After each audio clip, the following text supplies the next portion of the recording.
L'invité café. L'invité café, la concertation autour de la future centrale électrique du Larivot. Nous en parlons ce matin avec le directeur général d'EDF, monsieur Alain Delorme. Alain Delorme, bonjour.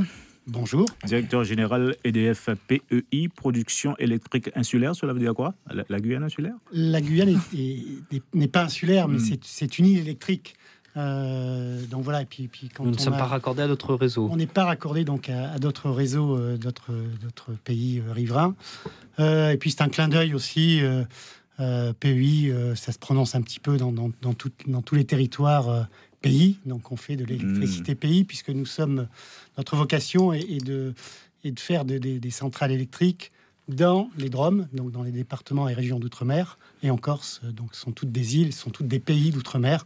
Donc voilà pourquoi on a fait ce petit clin d'œil avec ce trigramme. Voilà donc pour la précision. Alors cette future centrale électrique du Larivot, est-ce qu'elle va mettre un terme définitif au problème d'énergie électrique actuel que nous subissons, coupures et autres délestages ? En tout cas, elle va l'améliorer. Parce que ça va être une centrale moderne, à base de moteurs de nouvelle génération. Donc au-delà des performances techniques qu'elle va avoir, en termes de gains en bilan carbone, puisqu'on fera moins 15% de carbone, en termes de pollution avec le soufre. Même avec le fioul ? Même avec le fioul, puisque les moteurs sont des moteurs de nouvelle génération, ils ont de meilleure combustion, donc on fait moins 15% de carbone. On prend du fioul léger, donc du gasoil pour nos auditeurs. On va donc diviser par 10 le soufre, on va diviser par 3 les oxydes de carbone, donc il y aura des pots catalytiques. Et en termes de fiabilité, si je peux donner une image, elle aura probablement, on va diviser par 3 le taux de fortuit, donc le taux de panne d'une centrale comme la centrale de Degradé-Cannes, qui est une centrale qui a rendu d'énormes services. Qui a fait son temps.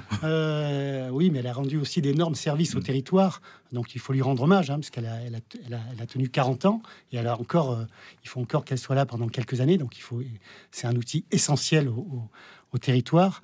Donc voilà, toute la modernité. Et cette nouvelle centrale est vouée à tenir en 40 ans également, ou plus ? Cette centrale est prévue pour un fonctionnement de 25 ans environ. Puisque plus ça va, plus les choses s'accélèrent dans le monde d'aujourd'hui.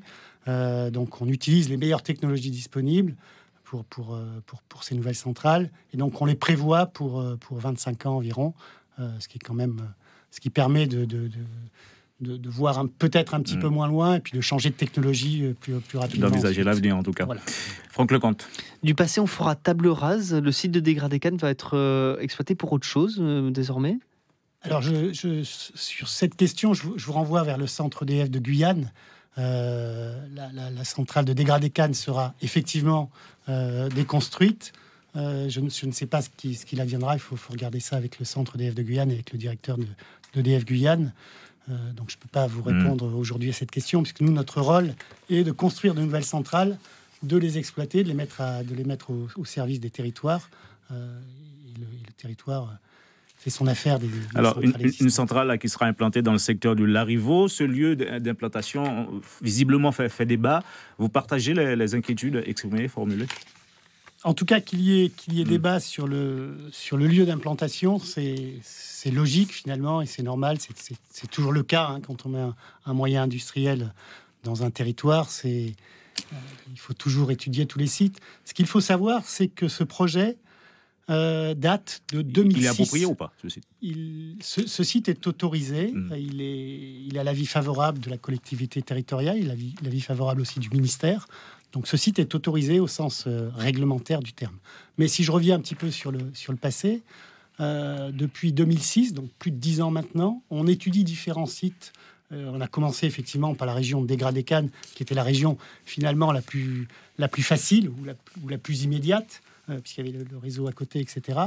Bon, il se trouve qu'il y a un PPRT. Donc un PPRT, c'est un plan de prévention des risques technologiques avec des sphères gaz. Et donc, on ne peut pas construire juste à côté du site historique de Degradé-Cannes. Donc, on a étudié d'autres sites dans la zone du Grand Port, mais aussi dans d'autres zones. Et on a trouvé ce terrain qui est très grand et qui a beaucoup d'atouts, puisqu'on pourra aussi sanctuariser un certain nombre de zones humides pour la végétation et pour la biodiversité.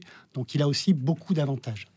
Alors, ne m'envoyez surtout pas vers le directeur d'EDF, mais l'avenir énergétique de la Guyane, monsieur Delorme, vous l'envisagez comment? Est-ce que le nucléaire, c'est une aberration ou une option qu'on pourrait retenir? En Guyane? Oui. Alors, le nucléaire a des vertus. Il n'est pas du tout carboné, donc c'est quand même un très très gros avantage. Par contre, sur des systèmes, des petits systèmes insulaires, encore une fois entre guillemets pour la Guyane, ce n'est pas très adapté parce que c'est les moyens qui sont très, très lents, qui ont beaucoup d'inertie, qui ne répondent pas rapidement à la demande, et des territoires insulaires ont besoin d'avoir cette modularité très rapide. Donc le nucléaire n'est pas adapté à ces petits systèmes. Voilà. Je vous pose la question parce que cette option a été envisagée par le passé par certains de nos élus. Vous êtes peut-être au courant. En tant que technicien, voilà, c'est une réponse de technicien et d'électricien et d'énergéticien. Le nucléaire n'est pas forcément adapté sur des petits systèmes. Peut-être dans quelques décennies. Qui sait. Franck Lecomte. Autre caractéristique qui interpelle, c'est peut-être plus dans l'air du temps, c'est l'utilisation des énergies renouvelables, puisque vous vantez un futur site qui sera propre, bien implanté, mais on reste au fioul. On reste au fioul, effectivement. Ça, c'est vrai. Par contre, on passe au fioul léger, donc au gasoil, qui est déjà beaucoup plus vertueux que le fioul lourd. Ceci étant, par la modularité de cette centrale,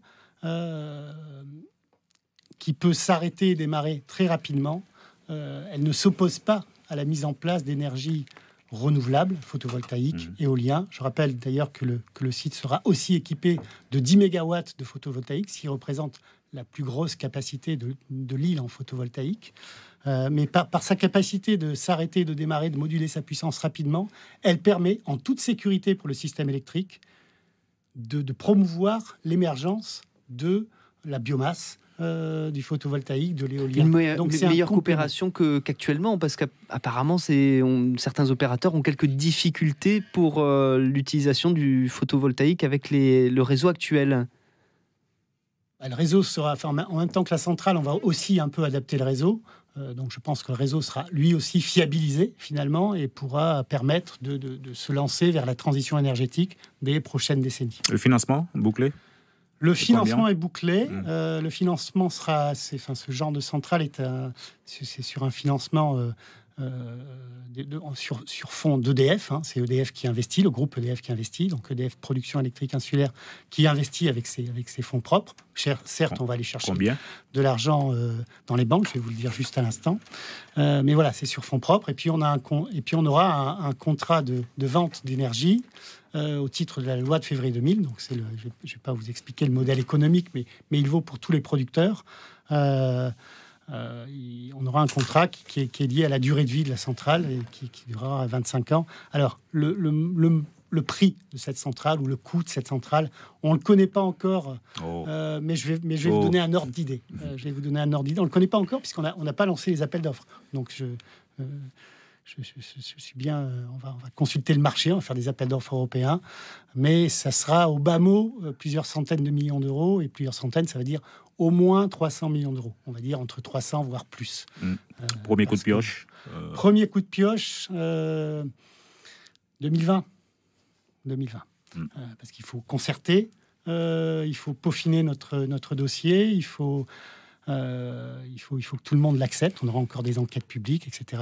On va aussi se rapprocher des services de l'État pour pouvoir avoir une autorisation d'exploiter maniable pour tout le monde et que tout le monde soit satisfait de cette nouvelle centrale. Une concertation qui se poursuit en tout cas. Vous sentez véritablement les Guyanais impliqués autour de ce sujet? Absolument, vraiment. Vraiment, j'ai trouvé la première séance de concertation très bien, avec des questions, aucune question rentrée, sans complaisance. Ils nous ont posé absolument toutes les questions. Je trouve ça très, très intéressant et je les trouve effectivement très impliqués. Alain Delorme, bon travail. Merci d'avoir répondu à nos questions ce matin. Merci. L'invité café.